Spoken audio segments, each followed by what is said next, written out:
Udah. Yuk, udah. Oke.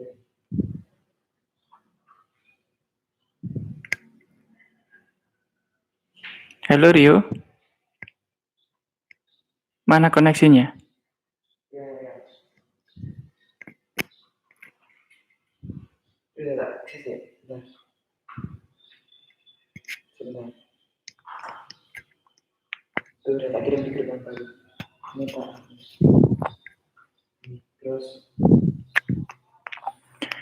So I apologize for the little inconvenience because the previous streaming was stopped. I have no reason why that happens.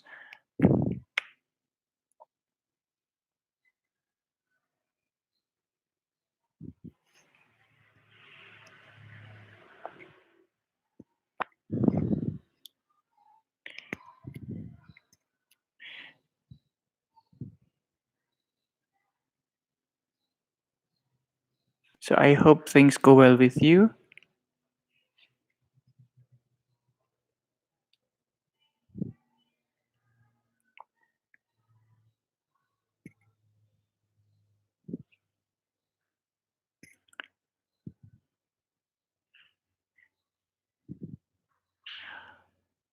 Okay, so hopefully at least the voice can be heard that um, it's fine.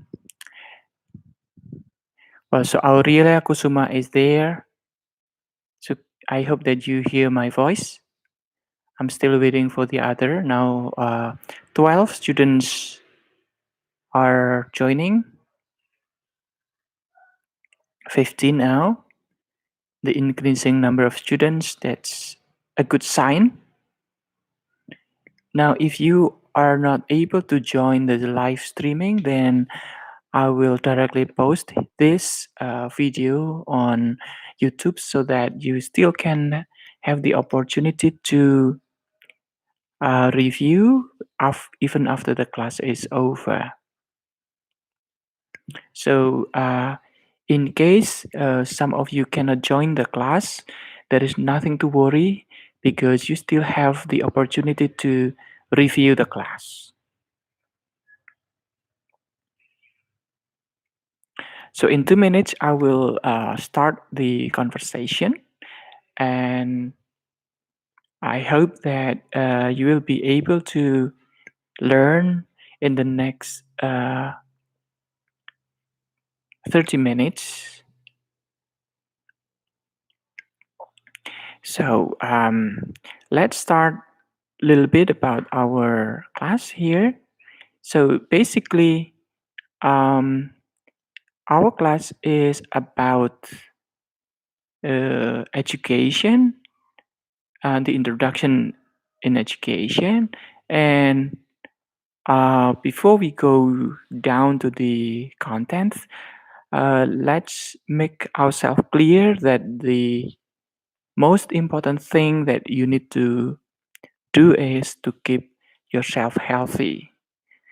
And the COVID outbreak, I mean COVID-19 outbreak, is a catastrophe that has taken thousands of lives. So you cannot belittle or underestimate the potential hazard of this outbreak. And just to make you aware that the same outbreak has taken uh, years and years before.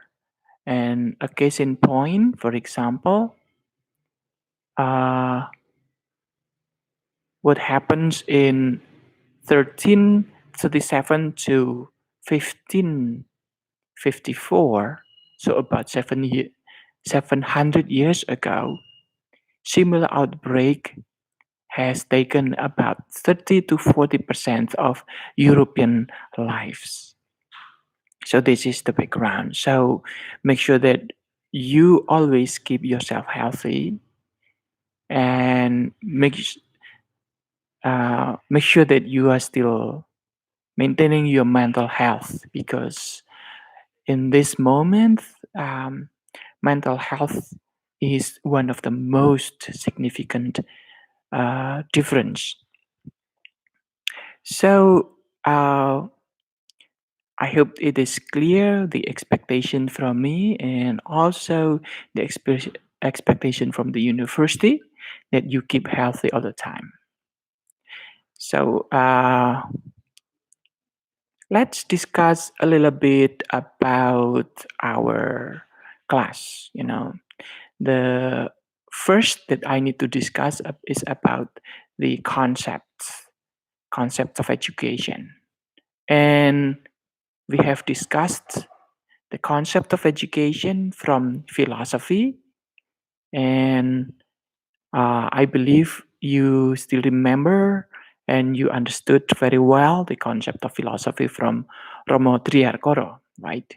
The concept of rationalism versus irrationalism, and the bridge between the rationalism and irrationalism, which is uh, existentialism. And when we are talking about education and we talk about philosophy, and then we also address the concept of anthropology, and we also address already from biology, we are talking about frames. Frame frame is kind of mental model. So framing is the way we attempt to understand the reality. So a good example is study from 1973. Let me take a note on that one. So frame is how we view the world, how we understand the world. And in my notes, say the significance of framing is uh, described by the study done by Simon and Chase, 1973. I believe you know what is meant by a chess master, or more appropriately, grand chess master. A grand chess master is one of the highest uh, quality in chess game. You know chess? Yes, chess. Chess, or catur. And from the study done by Simon and Chase, 1973, a grandmaster has automatically uh, mastered or acquired a huge number of configurations. To be exact, 50,000 configurations of chess playing. And then these two researchers identified the great opportunity, the great performance. Even a grandmaster can fight against 25 chess players of lower quality, right? And in the same time, playing with 25 players of lower quality, and only took less than 1 minute or 1 second for each move to win all the play. So, what I'm going to say is the grandmaster has the frame, has the way of thinking, is very good at developing the mental model. This is the uh, the way of thinking, the strategies of how to solve problems. And this is very significant related to our class because basically we learn about different frames. We learn about different way of thinking. From philosophy, for example, education is understood from the perspective of Romo Triarkoro. Okay, and the frame of anthropology, we learn education from the perspective of civilization. So, from the civilization, it is clear that humans uh, have taken hundreds of years to develop themselves, to develop the skills, to develop the knowledge. And the frame of biology, for example, we learn about the significance of hormonal influence in our brain that determines our emotion, that determines what we believe to be right, the uh, the way we solve problems. Now, the last frame proposed by Carol Dweck, and this is the significant part of our class today, the positive psychology from Carol Dweck and uh, Angela Lee Duckworth. So, you may ask, if we discuss about positive psychology, okay, you may ask, is there any negative psychology then? Well, to tell you the truth, there is no such a term called negative psychology. No such a term called negative psychology. Okay?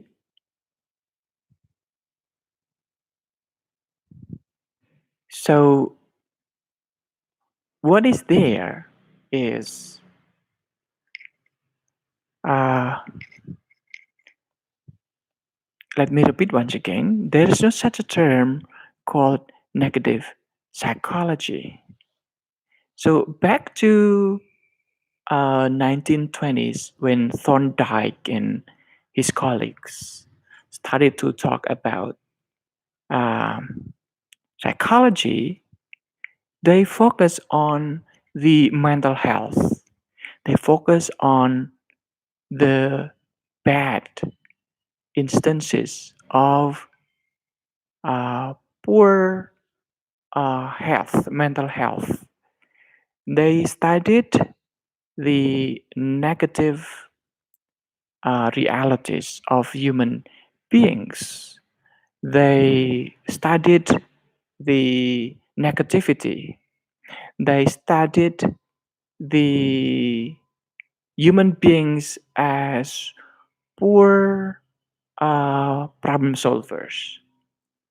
So, for about 60 years, psychology has only discussed about negativity, about why humans become mad, why humans become insane, why people tend to behave negatively. And that's the background for the psychology. But starting in 1985, by Martin Seligman and Mihaly Csikszentmihalyi and their colleagues, they started to think about different things. They started to generate new questions. instead of focusing on asking negative questions, right? The psychology in the 1980s started to ask about something positive.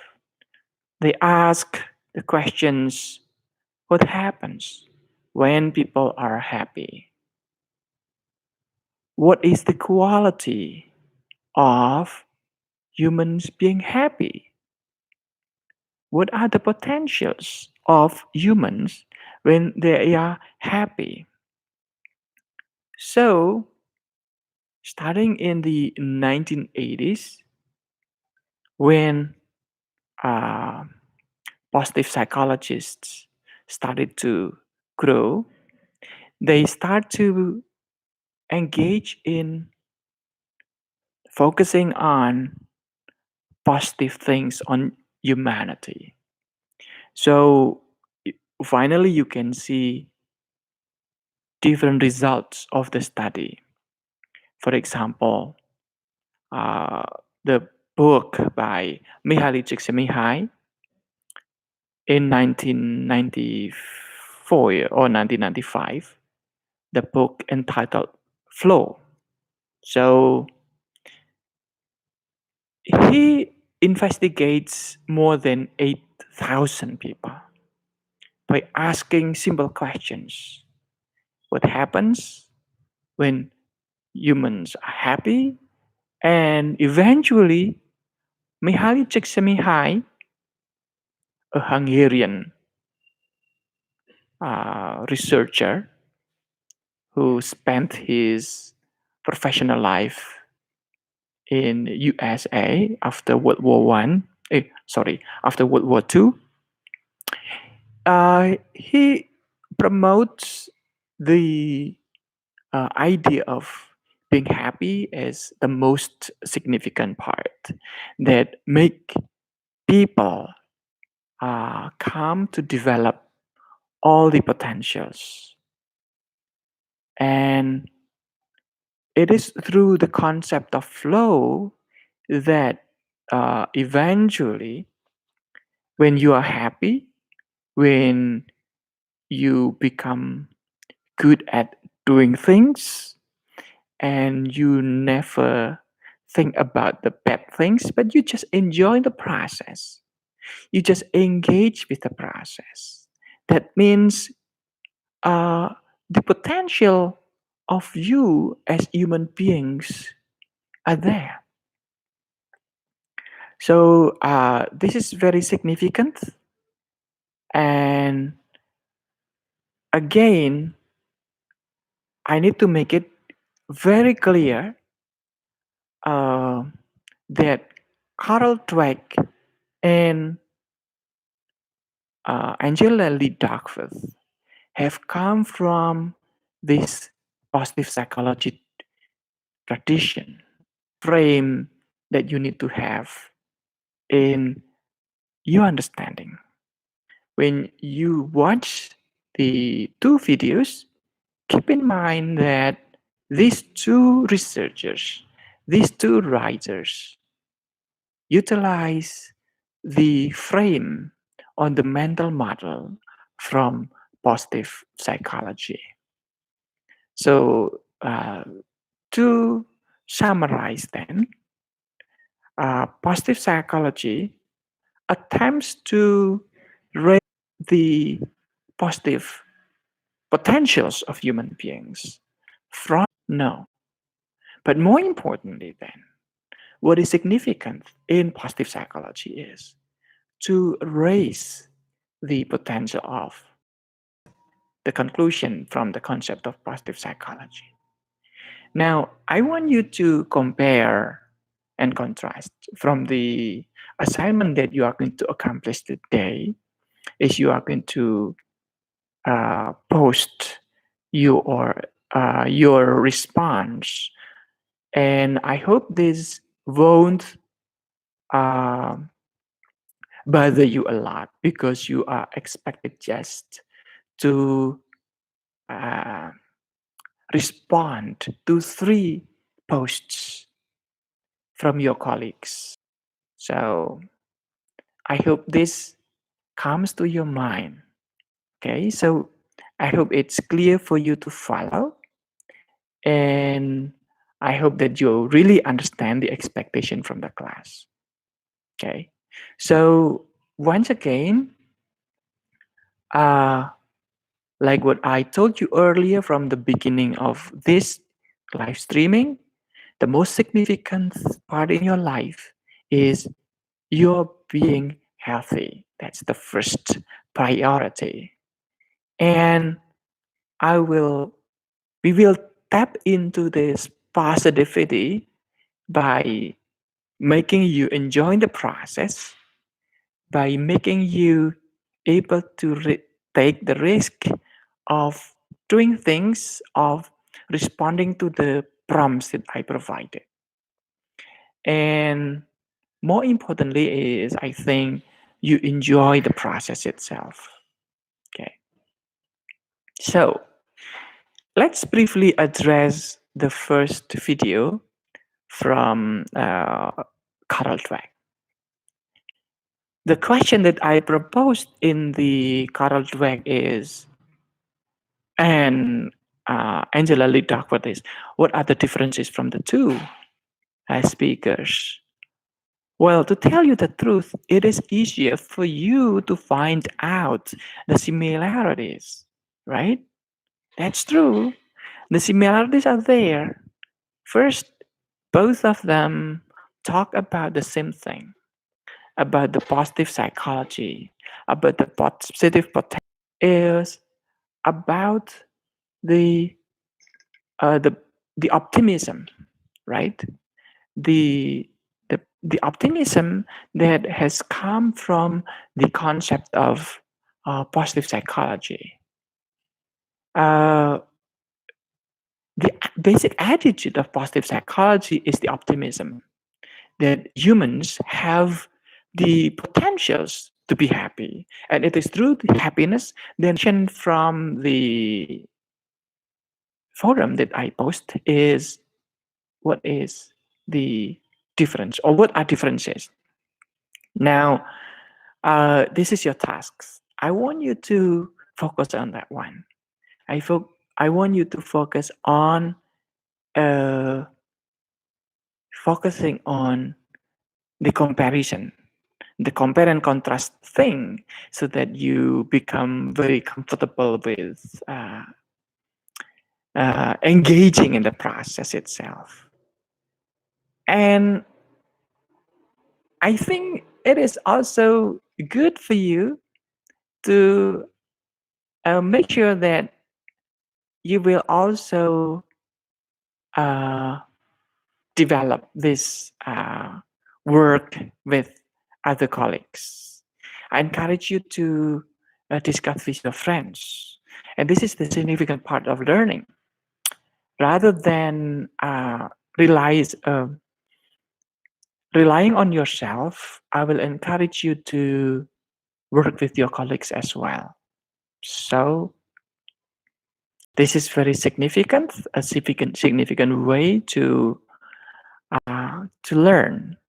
Okay, so I encourage you to talk, to chat with your friends, and to see how my kid uh, develops the learning strategy. Is because in addition to working on the assignments, then he is also develops the skills to ask questions with his friends. Now, I still have about um, 5 minutes up to 9 minutes to accomplish this live streaming. Then let's give you a significant part of what I learned yesterday. Okay, so you um, engage in the process of um, watching videos, of trying to understand the video from TED, for example, or when you read the better understanding of the text. And let me make myself clear. One way for you to engage in and develop your capacity to learn is to generate good questions. Okay? Let me clarify once again. It is a matter of generating excellent questions. And generating excellent questions means that you will not let yourself use said, if I had a problem to solve, okay, and my whole life depended on the solution, I would spend the first 55 minutes determining the question to ask. For once I know the proper question, I could solve the problem in just 5 minutes. So for Einstein, the most significant part in his life is to generate good question, the most appropriate question. And here's the example. Higher order thinking skills, right?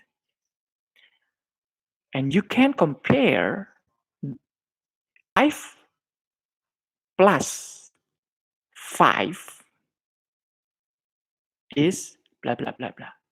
And this is the example of lower order thinking skills. Lower order question, because there is only a single answer for that question. Once again, 5 plus 5 is blah, blah, blah. This is an example of a close-ended question. Got it? And this is what is called by lots. Now, if we follow the way Einstein proposed, then let's create better question, right? Let me rephrase the question. The open-ended one to, sorry, from the close-ended one to open-ended one. The close-ended one is 5 plus 5 is blah, blah, blah, blah, while the open-ended one is what combination of numbers that make up 10. Okay, let me clarify once again. What combination of numbers that make up 10? And the answer is indefinite. You can say 2 plus 8 is 10. You can say minus 4 plus 14 is 10. 1,000 plus 1,010 is 10. Or 9.1 plus 0.9 is 10. Got it? So, one thing that you need to really realize is your capability to ask good open-ended questions. You need to fully understand the concept of open-ended question. So, well, my time is almost finished, and I encourage you to engage with the forum, and everyone supposedly will contribute at least 3 responses. And I will give you more elaboration about your UTS, ujian tengah semester, or progress test 1. And I would assume, and I will give you the different questions that you can prepare. The progress test 1 will be done online, and it's going to be open book 1. So it's okay for you to open your books, open your notes, and well, it's going to be a happy moment for you. And I apologize if our first trial in this live streaming may not work well for you. So thanks a lot. Bye bye.